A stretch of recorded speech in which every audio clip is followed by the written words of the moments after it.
हिंदुस्तानी हुक्मरान शायद अभी नहीं जानते कि उन्होंने किस कौम को ललकारा है। जंगे सितंबर की लाजवाल दास्तान।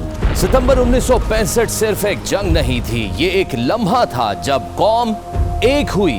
एक ऐसा वक्त जब सिपाही और शहरी एक ही सफ में खड़े हो गए। हर गली और हर मोहल्ला दिफा का मोर्चा बन गया। 6 सितंबर 1965 रात के अंधेरे में भारत ने जंग का ऐलान किए बगैर बैनुल-अक़वामी सरहद उबूर की।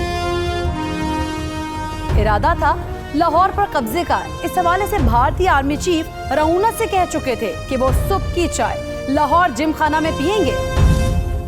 लेकिन सरहद पर तैनात मेजर राजा अजीज भट्टी दुश्मन के सामने डट गए। बीआरबी नहर के पुल उड़ाकर दुश्मन की पेशकदमी को सुस्त कर दिया गया। ये चंद घंटे पाकिस्तान के दिफा के लिए कीमती साबित हुए। मेजर राजा अजीज भट्टी शहीद अपने जवानों के साथ 5 दिन तक दुश्मन के टैंकों और तोपखाने के सामने डटे रहे। 12 सितंबर को एक दुश्मन टैंक का गोला उनके सीने पर लगा और वो मादरे वतन पर कुर्बान हो गए।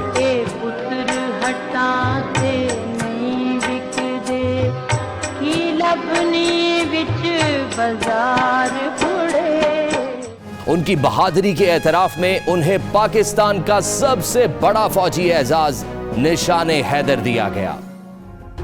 भारत ने सोचा था कि लाहौर पर हमले से पाकिस्तानी फौज और रियासत बिखर जाएगी, लेकिन हुआ उसके बिल्कुल बरक्स। लाहौर पर हमले को पाकिस्तान के दिल पर हमला समझा गया। खौफ के बजाय एक ऐसी हुब्बुल वतनी की लहर उठी जिसकी मिसाल नहीं मिलती। पाकिस्तान के मुहिब्बे वतन शहरी खुद को इस जंग का हिस्सा समझने लगे। भारत की सबसे बड़ी गलती पाकिस्तानी कौम के आज़्म को कम समझना थी। इस हमले ने पाकिस्तान को तोड़ने की बजाय मजीद मुत्तहद कर दिया। इसी दौरान फिजाओं में भी एक दास्तान लिखी जा रही थी। पाक फिजाइया ने इंडियन फिजाइया के परखच्चे उड़ाकर रख दिए। 6 और 7 सितंबर को पठानकोट, आदमपुर और हलवाड़ा के भारतीय फजाई अड्डों पर अचानक हमलों ने भारतीय फजाइया के कई तैयारे जमीन पर ही तबाह कर दिए।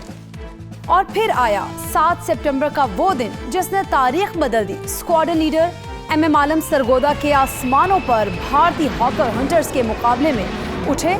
1 मिनट से भी कम वक्त में उन्होंने 5 भारतीय तैयारे मार गिराए, जिनमें 4 सिर्फ 30 सेकंड के अंदर तबाह हुए।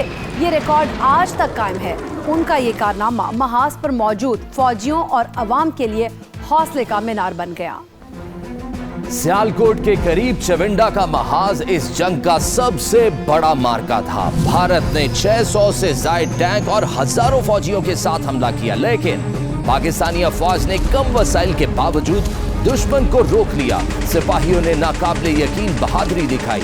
बाज ने अपने जिस्मों पर बारूदी सुरंगें बांधकर दुश्मन के टैंकों के नीचे लेटकर उन्हें तबाह किया।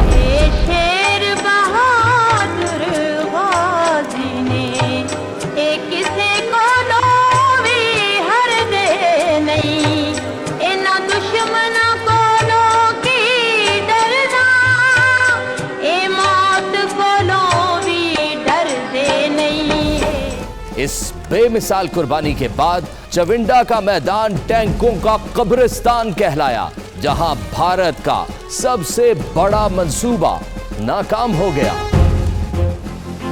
समंदरों में भी पाकिस्तान की बहादुरी जगमगा रही थी। 7 और 8 सितंबर की दरमियानी रात पाक बहरिया के 7 जंगी जहाज दवारका के साहिल पर पहुंचे और भारतीय रडार स्टेशन पर हमला किया। यह ऑपरेशन कामयाब रहा।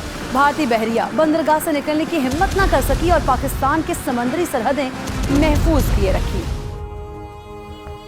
सितंबर 1965 की ये दास्तान आज भी हमें याद दिलाती है कि कुर्बानी, इत्तेहाद और ईमान की कुव्वत से हर दुश्मन को मात किया जा सकता है। ये कहानी महज तारीख नहीं बल्कि एक अहद है कि पाकिस्तान अपनी आजादी का दिफा हमेशा करेगा। पाकिस्तान हमेशा जिंदाबाद।